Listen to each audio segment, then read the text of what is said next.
What's going on, everybody? It's the Moderately Athletic Podcast, Season 1, Episode 19. We got an interesting episode on deck for you fellas. This is a Thanksgiving special, and you want to know what I'm most thankful for? Tyler is gone. I'm kidding. It's very unfortunate Tyler cannot join us today. He has some computer problems, i.e. he dropped it and now it doesn't work. But we still have Mr. Decker on deck. Decker, how are you doing this morning? I'm doing great, Sam. Most viewers will listen to this and think, wait a minute, am I in 2021? Well, no, you're not. This is 2022. This is 2022 version of Skol Chat here, so we are ready to rock and roll. Yeah, it's pretty crazy. We got Skol Chat back, throwback, baby. So we're gonna keep this more succinct because this is going to be our Thanksgiving special, and we know that many people are busy on Thanksgiving. So we're gonna give you content. It's gonna be short form, so you can listen to it on the bathroom while you're trying to avoid your aunt that keeps pestering you with silly questions. But Decker, just a quick question. What's your favorite food on Thanksgiving? Actually, the mashed potatoes, man. Those go hard, man. Mashed potatoes are phenomenal. Nice. Yeah, a nice mashed potatoes with some cream cheese in it, man. Just so smooth. Goes down easy. Man, you're making me hungry. Oh my god. I mean, that's a very good answer. I know a lot of people wouldn't probably call my answer to be food, but I just think when you consider the fact that it makes everything it's associated with better, I'd have to go with gravy. You can put gravy on literally anything on your plate. You can put it on the turkey, the potatoes. You can put it on corn. You can put it.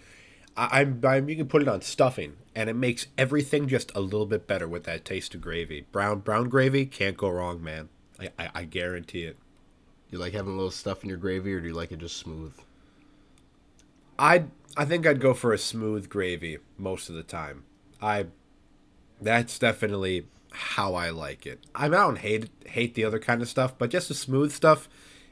I mean, it feels like it's what's the word? It's more fancy because if I'm eating chunky gravy, I feel like, oh wow, we're poor. We have a terrible strainer. It couldn't get the shit out of my gravy. But yeah, so smooth gravy makes me feel high class, I guess is the way to put it. I hear you. Yeah. But yep, now that we got that nice Thanksgiving question out of the way, we're going to talk about some of the games that we... Oh my god, this is week 11, 2021? Okay, sorry. So we're going to talk about maybe three games that really mean a lot to us, and the first one that we'll definitely have to touch on, Decker, as the two Vikings fans of this podcast, is the unfortunate 40-3 loss to the Dallas Cowboys. I mean, I was quite confident going into this game, and there's just no words for me personally. Do you have any words you'd like to share? Well, you know what? The narrative all week last week was how will the Vikings respond after a big game, a big win, and will they fall flat? Because that's how it's been for years now. It's the Vikings, Minneapolis Miracle, for example, having a highly emotional game, pull out on top, feel like we're on top of the world, and then the following week we just get rolled. And I thought this past week was going to be different. I really did. I thought, mainly with the new culture and the new regime we have in there, I thought KOC would keep the boys focused, have a good week of practice, be very prepared for this game, and not have an emotional hangover. But in the end, it was all writing on the wall. Little lack of preparation. Dallas was angry after getting embarrassed in Green Bay, and they came out just flawless. I mean, Dak looked phenomenal. Tony Pollard is going to get paid this offseason. Definitely. It's a shame that Zeke even still has to be there in Dallas because of how good Tony Pollard is. But, yeah, Dallas's D played great. Micah playing like Defensive Player of the Year, which he probably will be. For the Vikings, I'm glad that we get to play tomorrow night against New England because it's a chance to fastly put this past week behind us and just move on. I'm confident that we will be able to regroup, refocus, and KOC will get the boys back on track. I think it was just a 1 week instance where it just kind of went wrong, which in the end might not be so bad because maybe a little drop down back to earth was what was needed. I would have to agree with that. Yeah, you get so just caught up in your own ego that you almost forget that you can lose. Yeah, you think you're invincible, and you got to be reminded that you have that Achilles heel. So I not much else to say. It was just complete ineptitude, and we just got to try and right the ship on Thursday. Moving on, we have I think what is one of the most interesting storylines in the league. I remember when these guys were 1-6, and I said to myself, "Man, there's no way that they're going to go 10-7," but they've won 3 in a row. They're 4-6 now, and that is the Lions, and they're coming off a huge win, 31-18 against the New York Giants. Decker, what do we think is changing in Detroit? Do we think that Man Campbell finally's got a hold on this team again? I remember when they were 1-6, we were talking about, man, after this year, Dan Campbell probably will be fired.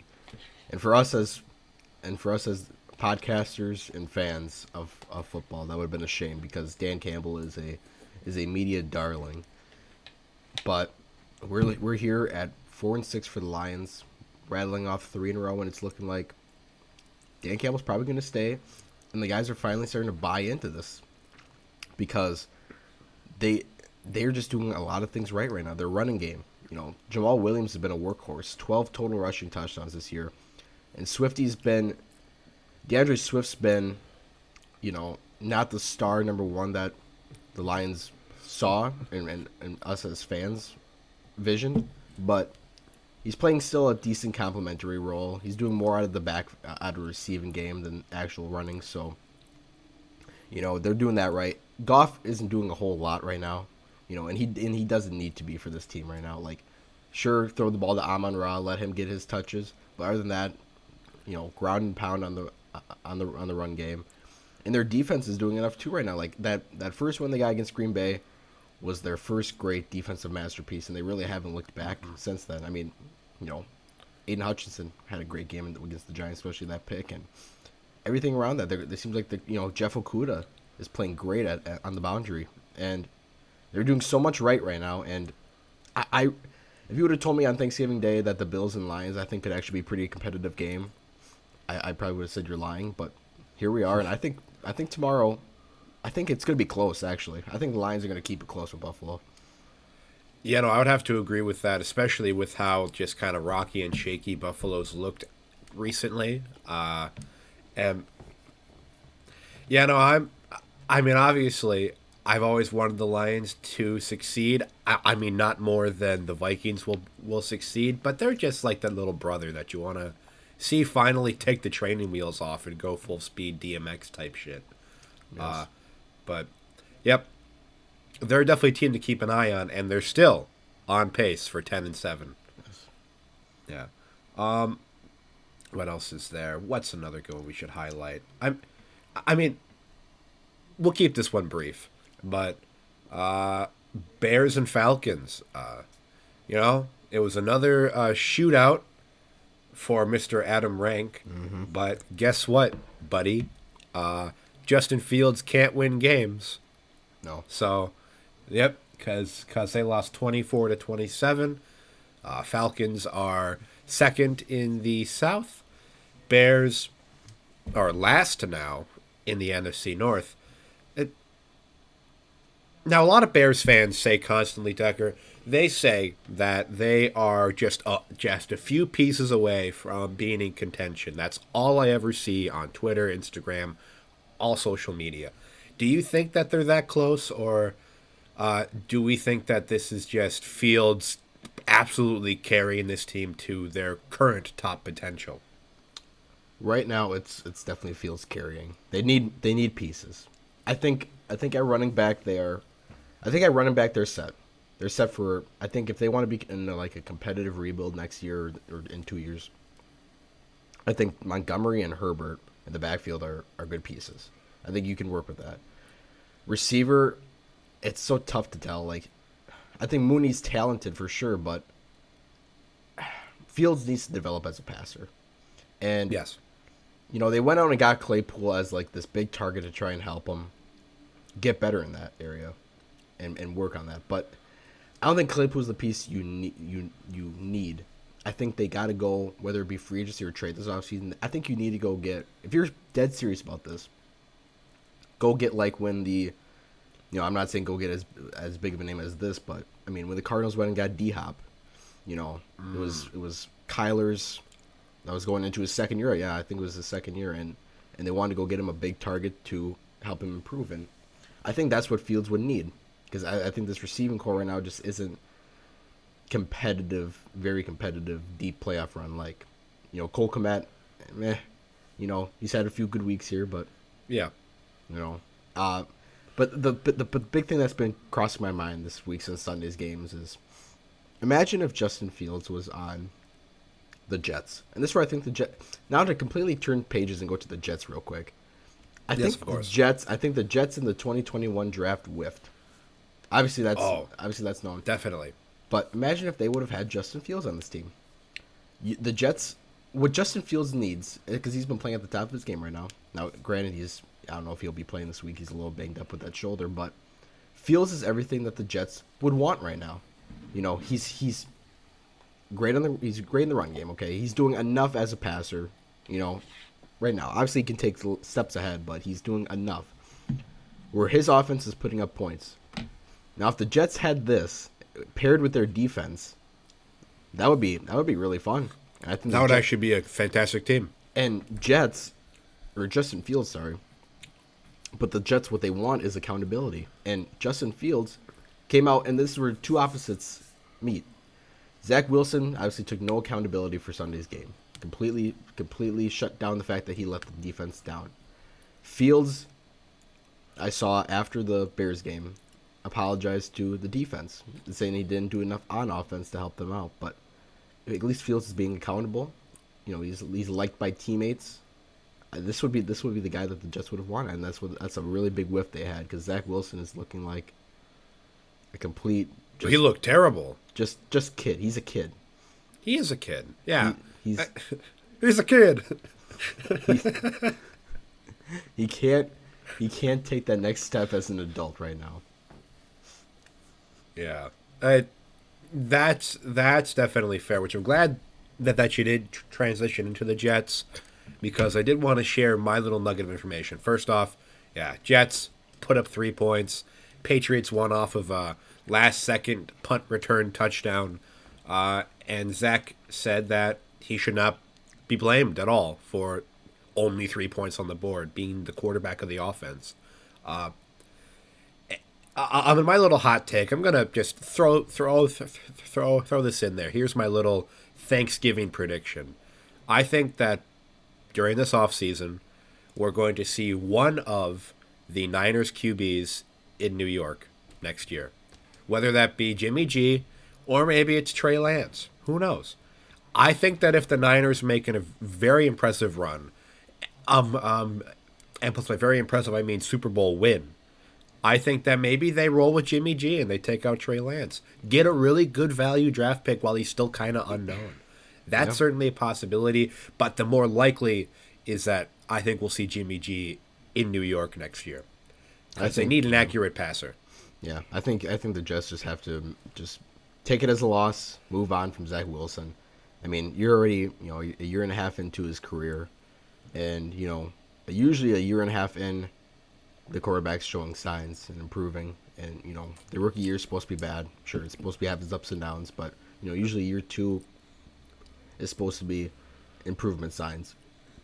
And he is not doing that right now. And the fact that we're here in week 12 of his second year, and Robert Saleh is considering putting in Mike White or Joe Flacco for this team right now. Yeah, I think you got to take it as a loss and start evaluating after the season. I'd have to agree. Yeah, he's a wash, just like every Jets quarterback since Joe Namath. Uh, I think that's all the games that I really wanted to go over. Are there any games jumping out at you that you want to go over? Let me see. I Let's see. The Rams Saints. Rams are awful. I mean, they're the Yeah. first. They're the first team to through 10 games that they've played. They're 3-7. That's the Yep. worst by a previous Super Bowl champion ever. So, Rams look awful. They, Yep. I think a rebuild. I don't know if it's a rebuild or just retool after this year, but I mean, you got to address the O line. Yeah, Um, definitely. you need more. You need more capable weapons. I mean, yes, Cooper Cup, granted he's injured right now. I don't know if he'll probably return this year because I think the Rams will fall out of contention, and I think he'll just rest up for next year. That's probably most likely. Granted he can do all the work by himself, but man, it'd be nice. They tried with Allen Robinson. I think Allen Robinson showed he's just not. He's not the player he was back in his Jacksonville days, and then when he went to Chicago for the first year. Yeah. But yeah, and you gotta get a running back too. You gotta get a good running back. Back there. Daryl Henderson got released yesterday. They're gonna try it. Looks like they're gonna try it again with Cam Akers and Kyron Williams, but it's been a mess for them. The defense, which when they brought in Bobby Wagner, was supposed to be I thought tops in this league, top five, and nothing's clicking right now. Their defense looks like a mess. So I don't know. I don't know if what's gonna go on if all this rumors from this past offseason of Donald possibly retiring and McVay possibly retiring, and I think that just took it a lot into this year, and they just look like I don't know if they got to go into a full rebuild or retool at this point, but there's a lot of questions to be addressed for the Rams. Yeah.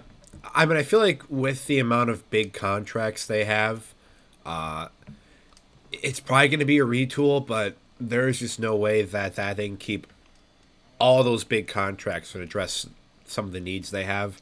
So I'm sure we'll see a few big names gone by next year in LA simply because of cap or because they want to leave because the Rams aren't good anymore.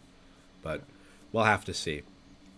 But yep, that's our quick little recap over Week 11, and now we're going to predict the Thanksgiving games. So make sure you watch this before 11:30.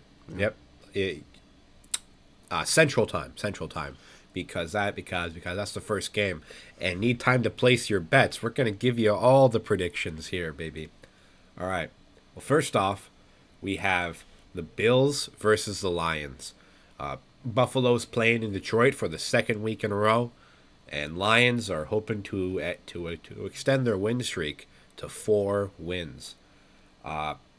This is going to be a tough one to predict, honestly. Just with the Lions being at home, I mean, I know Bills Mafia travels well, but this might be closer than people thought three weeks ago. Deck, do you have any idea who you might be taking in this one? So it looks like as of right now, the Bills are 9.5-point favorites. Ooh. I'm gonna say, I'll say they win by like 8-10. I think the Lions will keep it closer than people thought. The Lions are playing great ball. Bills, obviously, ever since that Jets loss, Allen has, ever since the proclaimed elbow injury for Josh Allen, he's looked a little bit off. That whole team, especially this past week, they only beat the Browns by 8. I think it was the weird snow week for them. But I think the Bills ultimately pull it out, but don't think it's going to be an absolute killing like many people would have thought. Yeah, no, I would definitely take the under on that line. Okay, if you're betting, actually take the under because that is insane. 9.5. I think that the Lions will keep it close with them for the most part, but I'm sure that that'll be high scoring regardless. Probably something in like the 30s for both teams, which will be exciting to watch for sure. So I think I'd also take the Bills. All right, moving on, we have the Giants versus the Cowboys. Well, Cowboys are coming off the biggest win that they've had in a long time, and the Giants are going to try to get back on track. Cowboys are home, obviously, so that's going to be a factor to keep in mind. I'll start. I I have to take the Cowboys. I think just with how good they looked, maybe it'll be like a Vikings thing, where like, oh, they get this big win, and now they're caught lacking a little bit. But I don't think that's going to be the case. I would have to take the Cowboys though. I don't think this will be. I don't think this will be as close. Decker, what do you think? Yeah, this is another one. Dallas home favorites, 9.5 points, like the Bills. This is tough because Giants. I feel like Dable might get them back on track a little bit. Like last week was just a weird week. Saquon couldn't run the ball at all. You know, Daniel Jones has his first turnovers in 7 weeks, I believe it was. Defense just looked bad. I just think I feel like this might be our closer one. I just we see this with Dallas all the time. Dallas, everybody starts buying the Dallas again, especially after this Vikings win. Oh, Dallas might be Super Bowl contenders. They got what they got everything. They got the old line, they got the running game, they got Dak's playing great, they got the weapons, defense is best in the league. I can't buy. I never can buy into Dallas because they will be a first round exit every year.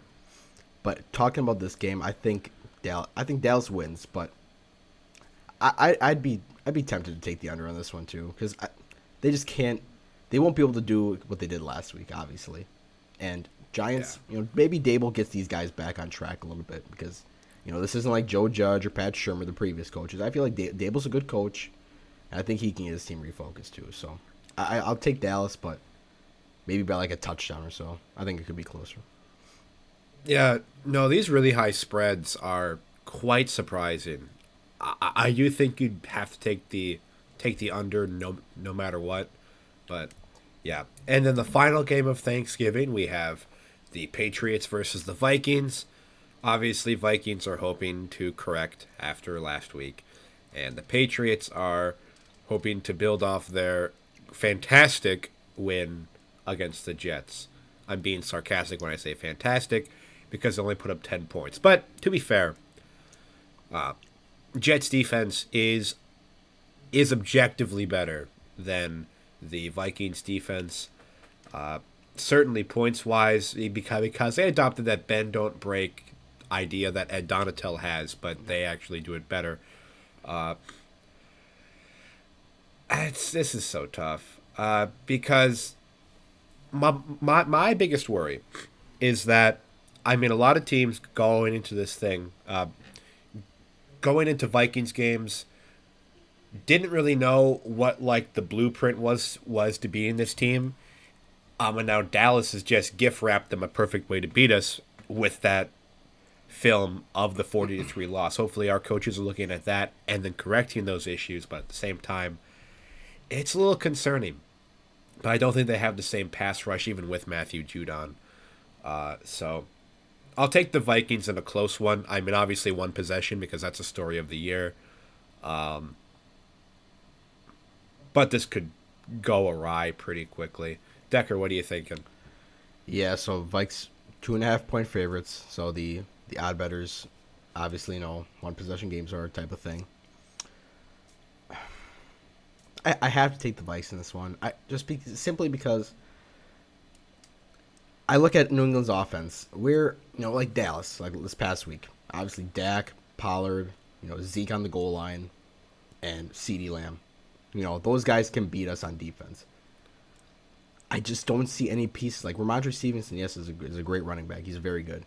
Outside of him, really, like, could I really see these weapons? Like Jacoby Myers is having a good year, but can I really see these guys exploiting us for, to overtake our offense? Like, New England's defense, the one way they could beat us is obviously, like you said, Matt Judon coming off the edge, and we have no Darisaw this game. And their interior rush, especially if you line up over Ed Ingram, that would be the one way to beat us. If you just create that constant pressure like Dallas did. I'm with you, Sam. Like, it's going to be a one possession game, but I got to take the Vikings. I just don't think New England has enough firepower to beat us on offense for them, and I just can't see our offense. Like 3 points last week, is JJ gonna have back-to-back weeks of getting shut down like that? Is Dalvin had a good game last week. You know, a lot of people. I was like, I think Dalvin was the only bright spot. He ran 11 times for 72 yards, so he was putting up good yards per carry. But I just can't see like JJ and them getting shut down again, like they did. And I do think players are going to come out angry and embarrassed about last week and just want to prove, you know, this is a little bit different. So I'll take one possession game again, like for the Vikes. Yeah, I mean, you have to make it one possession until they win a game that isn't. But yeah, I would definitely have to agree, cause this is the biggest thing is their weapons difference. Yeah, That's like the biggest thing for Dallas. Like Nelson Aguilar, is Nelson Aguilar going to beat us? Oh, Johnu yeah, Smith, Kendrick Bourne. Yeah, Kendrick Bourne. Yeah. So yeah, I think I agree with you on that. And they're going to be missing. Looks like they're going to be missing at least. I think David Andrews, their All-Pro center, Pro Bowl center. He got injured last week. He practiced limited, but I don't think he's going to play tomorrow. Isaiah Wynn, one of their tackles, he's kind of banged up. So like, I still don't think we can England, get pressure probably too. Yeah, I mean, yeah. I just think it's gonna be hard for New England to keep up with, on offense. I don't know. We'll see. Yep, that's all we can do is wait and see. Well, I hope that you have enjoyed the Moderately Athletic Podcast Thanksgiving special. You know, I think we should wrap up by saying one thing that we're both thankful for. Decker, what are you thankful for on this Thanksgiving Day? I'm thankful for Week 11 to be over, and new beginnings in this life here, in this Week 12, and yes, I'm grateful for the sun. I'm grateful for everything we have outside right now. We are blessed. Yes, we truly do live in a beautiful place, being planet Earth. You know, I prompted you, but I really don't have an answer. But if I were to think off the top of my head, the one thing that I'm truly thankful for is you, the audience. Thank you so much for listening. We love that you listen to us and make us feel like our opinions have meaning. If you've enjoyed, maybe share this with a friend. You know, show them that you're thankful for them by sharing this video with them. Them. All right. Thank you so much, and have a good night, everyone. Yes, sir.